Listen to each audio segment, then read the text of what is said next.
Hi and welcome back to another AS Media Studies tutorial.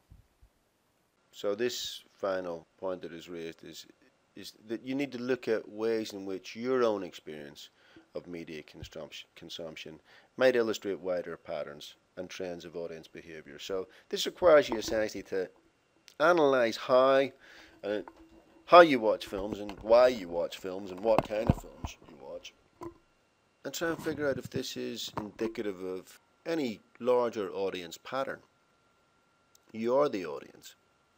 Do you tend to have trends in what you watch? Are there kind of films that you're interested in seeing? Do you find yourself always at the cinema looking at the same kind of thing? Do you even use it as a social activity? Do you go out shopping and then pop into the movies? Do people watch movies like this anymore? Do young people watch movies like this? I'm not even sure. I don't go to the kind of movies that young people go to watch, so you can only tell. Do you watch them on your mobiles? Do you sit on the bus and watch films on a tiny little screen? Or do you carry a laptop or an iPod around with you and do it that way? Or maybe in your bedroom you get your PlayStation, you're not playing games, you're watching movies. If you watch films in any of these ways, are you unusual in that? Or are you just doing what everybody else you know does? Has this become a common thing?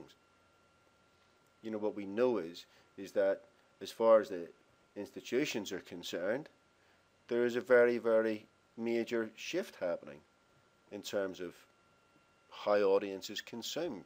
DVD sales are falling.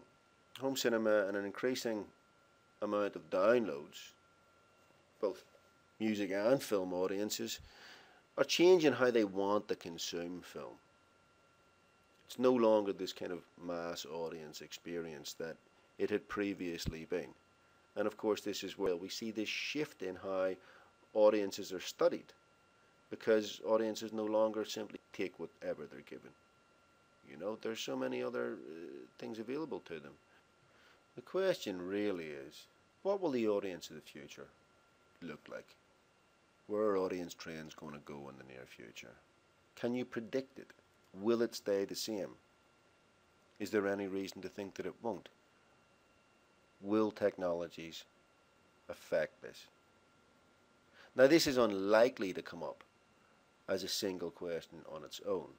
However, if as part of a conclusion for one of your essays, you're able to draw your answer back to this idea and make an informed comment about it, it'll certainly add a little bit of punch to your examination question.